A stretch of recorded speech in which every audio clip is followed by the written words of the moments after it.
You might think your business is secure. You've got the next generation firewalls, the complex password policies, all that mandatory employee security The training. third stuff everyone focuses on. Exactly. You've locked the front door, you've bolted the windows, you set the alarm. But how secure are the outside companies you just handed a copy of your keys to? Welcome to the deep dive. Today, we are looking directly at the hidden back door into your life and your business, which is your vendors. It is a massive, and I mean massive, often completely ignored blind spot for organizations of, well, really every size. We tend to focus so heavily on hardening our own internal perimeter that we forget modern business is entirely interconnected. Yeah, it doesn't happen in a vacuum. Exactly. Yeah. You're sharing live data, network access, administrative privileges with dozens of external entities every single day. And that is exactly our mission today. We are going to figure out how to evaluate, monitor, and manage the hidden cybersecurity risks introduced by third-party vendors. Because the harsh reality is that your security is, well, it's genuinely only as strong as the vendors you trust. Absolutely. And to guide us today, we're looking at the foundational rules established by the Center for Internet Security, specifically their framework on service provider management. We're also dissecting the strategies for evaluating the most powerful vendor in, any company's ecosystem, the managed service provider or MSP. The Center for Internet Security, or CIS, that framework gives us the overarching rules of engagement for any vendor relationship. Combining those structural principles with the specific, really high-stakes reality of hiring an MSP, it allows us to bridge the gap between high-level theory and actual boots-on-the-ground application. Okay, let's unpack this. Why do we even need an entirely separate strategy just for managing service providers? I mean, shouldn't general network security just kind of cover this automatically? Well, the game has fundamentally changed, right? Attackers have shifted their strategy based on the path of least resistance. Right. Why work harder than you have to? Exactly. Why would a cybercriminal spend weeks trying to bypass a heavily fortified enterprise firewall, constantly risking detection, when they can simply compromise the local marketing agency or the accounting firm that already possesses legitimate, trusted access to that enterprise? Wow, yeah. The accounting firm scenario from the text is the perfect chilling illustration of this. Picture a mid-sized business, right? They hire an outside accounting firm to handle their taxes and payroll. And to make things efficient, the business grants that firm remote access to their internal financial systems. Because you want your accountant to be able to see the books. Right. But then an organized cybercrime syndicate targets the accounting firm. They don't go anywhere near the mid-sized business. Instead, they send a highly targeted phishing email to one specific accountant. The accountant clicks a link, enters their credentials into a fake login page, and boom, their account is compromised. And this is the crucial pivot point in a supply chain attack. The attacker now possesses a set of legitimate, completely trusted keys. So they just walk right in. Basically, yeah. Yeah. When the attacker logs into the mid-sized business's financial system, the firewall doesn't block them. The security software doesn't trigger an alarm. From the system's perspective, this isn't a hacker breaking in. It's just the trusted accountant logging on to do their job. That is terrifying. It is. The attacker uses those credentials to siphon out sensitive financial records or, deploy ransomware. The mid-sized business did not get hacked directly. Their trusted third party did. But the devastating outcome is identical. It's like installing a state-of-the-art bank vault door, but giving the combination to your dry cleaner. It defeats the entire purpose of the vault. So how do we actually establish a defense against this?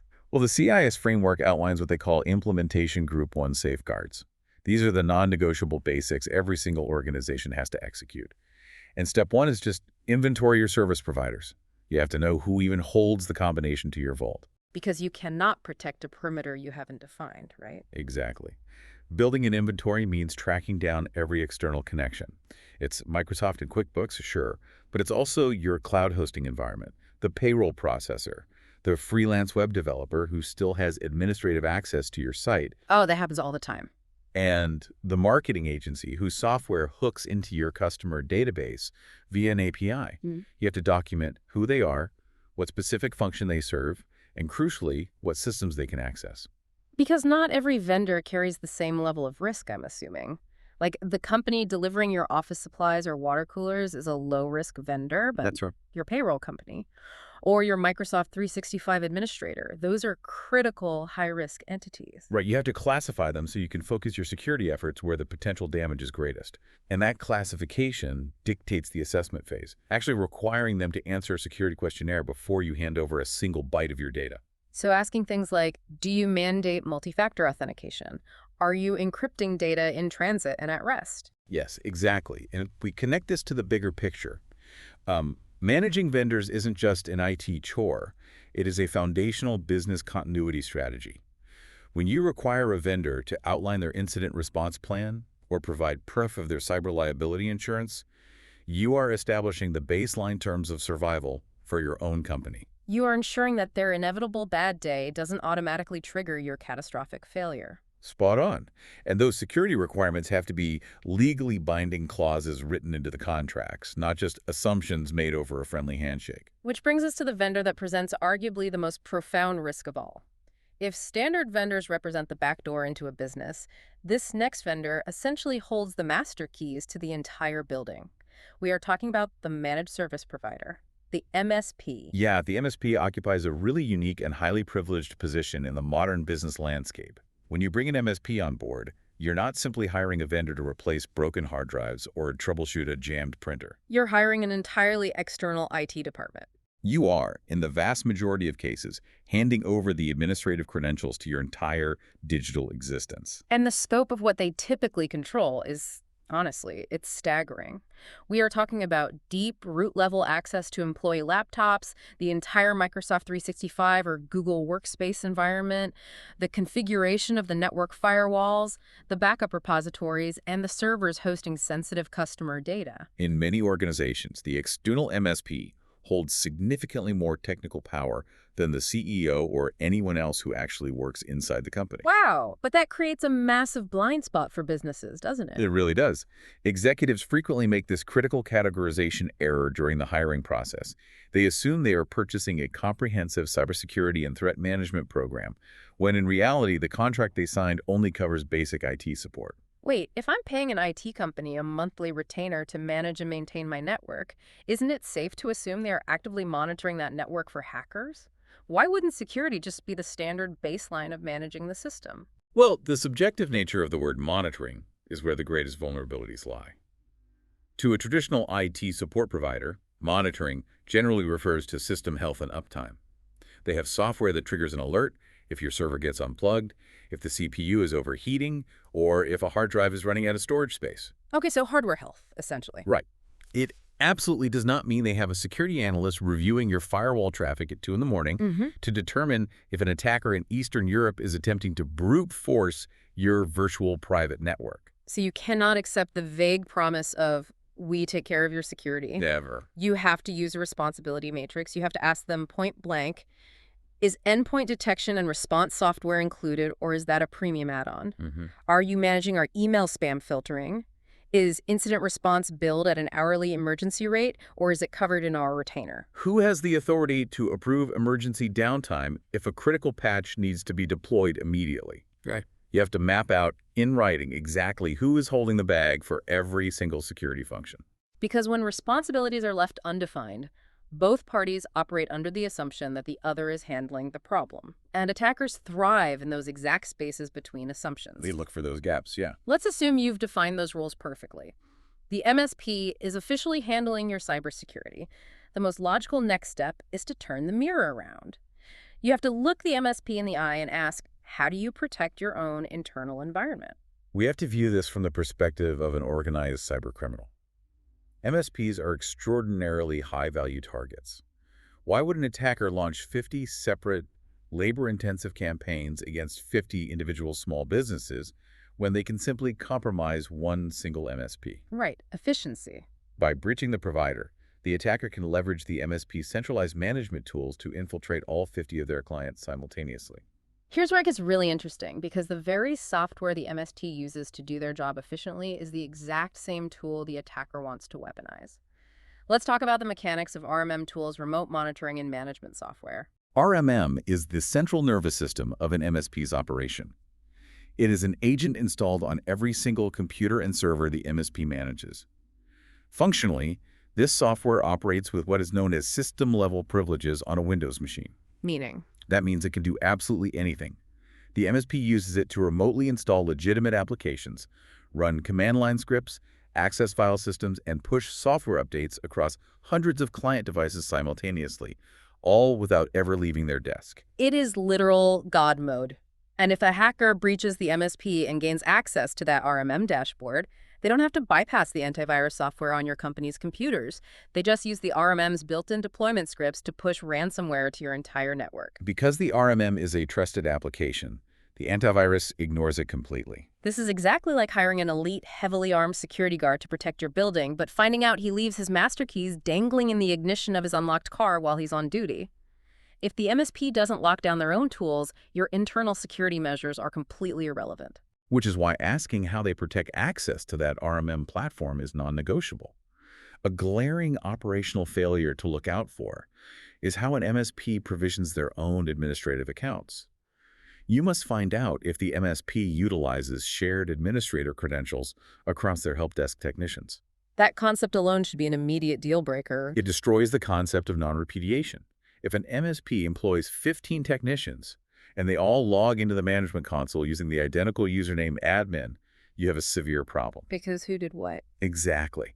If a client's database is suddenly deleted, or worse, if gigabytes of sensitive data are maliciously exfiltrated from the network, you have absolutely no technical mechanism to trace that action back to a specific individual. Every single technician must have a unique, identifiable account. And those accounts should operate on the principle of least privilege, meaning a technician should only have access to the specific clients they are assigned to manage. Right. And, when you ask an MSP about their internal security, when you ask if they enforce phishing-resistant MFA, like physical hardware keys, instead of easily intercepted text messages for their unprivileged accounts, or if they pay for independent third-party penetration testing of their own network, it shouldn't make them defensive. They shouldn't get mad that you're asking. Not at all. A mature professional service provider expects and welcomes an informed customer who will likely be proud to show you their security attestations.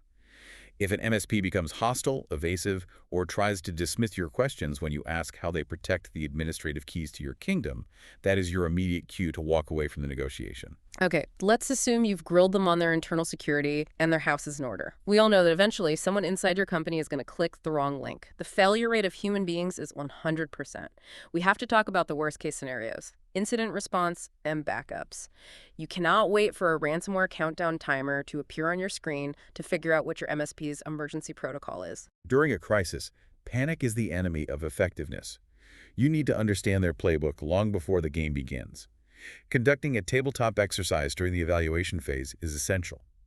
Ask the MSP to walk you through the technical steps of a realistic, modern scenario. Consider a very standard event. An employee enters their Microsoft 365 email password into a highly convincing phishing page. What is your exact response?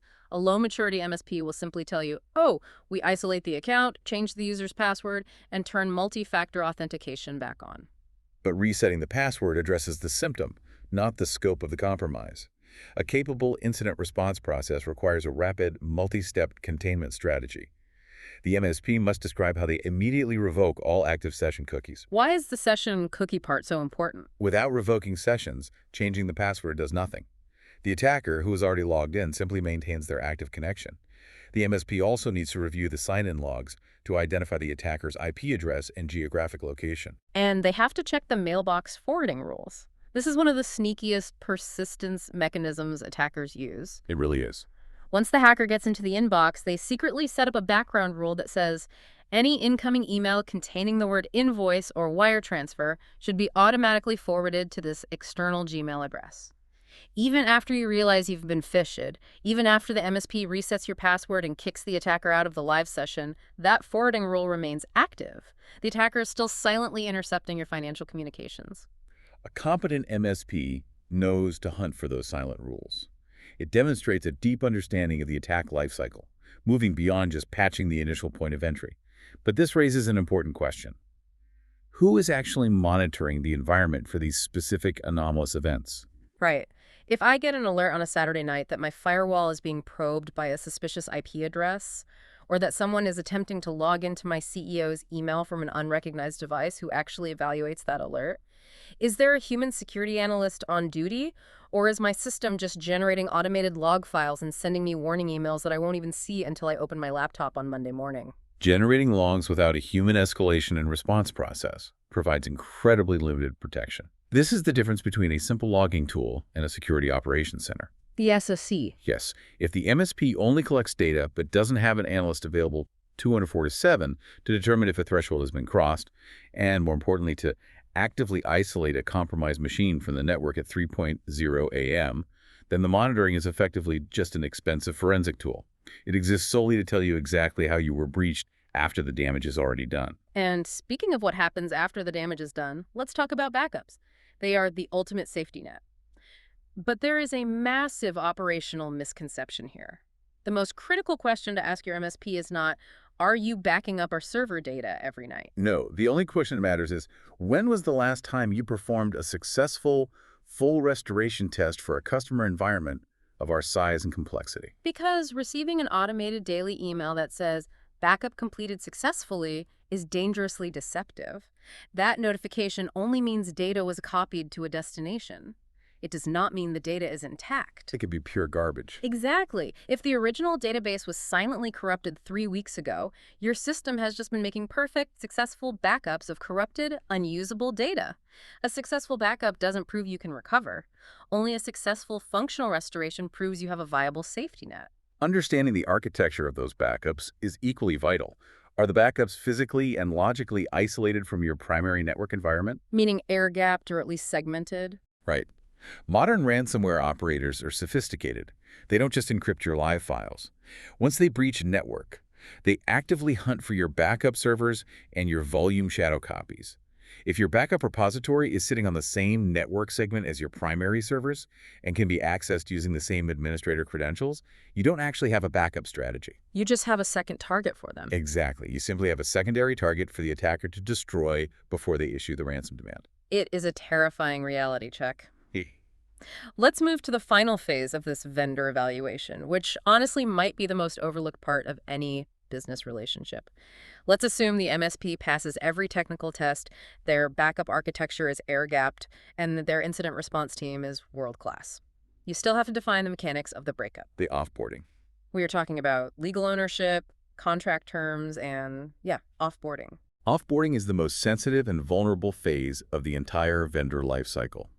Yet, it is the one element most businesses only begin to consider when the relationship has already deteriorated, communication has broken down, and animosity has set in. The rule here is absolute.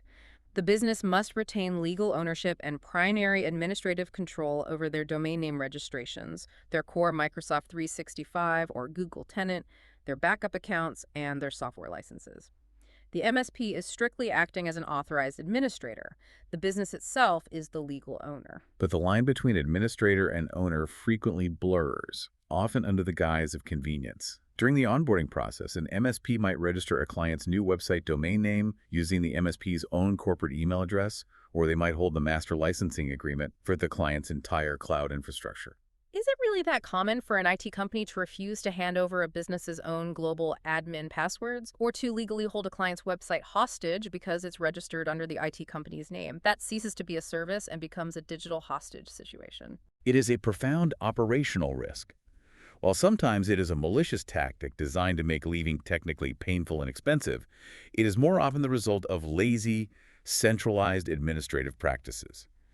The MSP believes they are being efficient by pooling all their clients' assets under one master account, but they are inadvertently stripping the business of its digital autonomy. So what's the fix? A documented step-by-step offboarding process must be evaluated, agreed upon, and signed before the service contract begins. The CIS framework, specifically Control 15.7, addresses this directly. Securely decommission service providers. It outlines the exact mechanical steps required. You have to physically recover company-owned devices. You have to disable their virtual private network access. You must revoke all API keys that allow their software to communicate with your databases. And you have to comb through your environment and ensure that every single shared service account or generic credential the MSP used has been deleted. The offboarding process requires absolute cryptographic verification that your proprietary data has been securely wiped from the MSP's internal servers and returned to you. A reputable, high-maturity MSP will fully support an orderly transition process. They understand that businesses eventually outgrow their providers or operational needs evolve.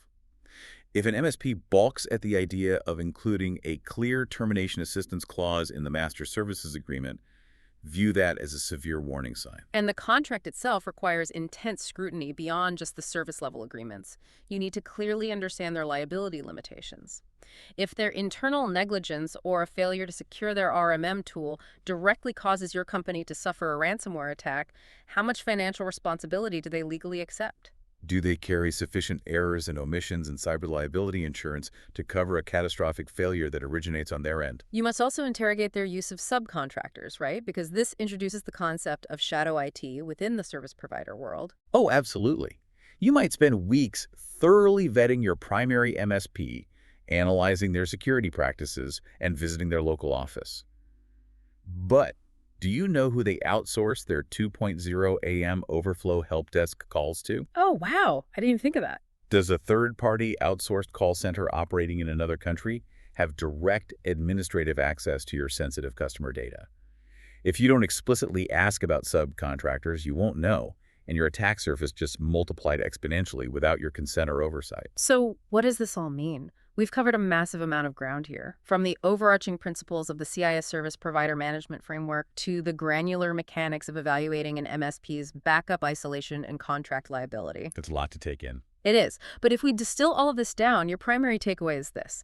You cannot control the operational security culture inside your vendor's offices, but you possess absolute power over who you choose to trust, the exact level of network access you provision to them, and the strict, legally binding terms of your contracts. The consequence of ignoring this discipline is existential. Trusting third-party vendors blindly without technical verification, or selecting an MSP simply because they submitted the lowest monthly bid, is no longer just a minor IT oversight. It is a catastrophic business risk. You are essentially gambling your company's intellectual property, your customer trust, and your operational viability on a stranger's internal security hygiene. You wouldn't hand the master keys to your physical corporate headquarters to the lowest bidding security firm without checking their references, auditing their protocols, and understanding how they vet their own guards. Exactly. Your digital infrastructure, which houses the lifeblood of your organization, requires that exact same level of rigorous scrutiny. Third-party risk management cannot be a static checklist completed once during procurement. It is an active, ongoing discipline. It requires continuous inventorying, classifying, assessing, and monitoring the external entities you allow inside your digital gates. It's about ensuring that the very people you bring in to support and grow your business don't accidentally become the mechanism that destroys it. But as we wrap up, I want to leave you with a thought-provoking concept to mull over. We spent all this time focused on evaluating your direct vendors and scrutinizing the MSPs you hire. But as global software supply chains become infinitely more complex and deeply intertwined, It's turtles all the way down. it really is. What happens when a trusted vendor gets breached? Where does the chain of digital liability actually end? The ultimate domino effect of the modern digital economy. It really is. You lock your front door and you interrogate the people holding your keys. But who is checking the keys of the company who manufactured the lock? Something to think about as you review those vendor contracts this week. Until next time.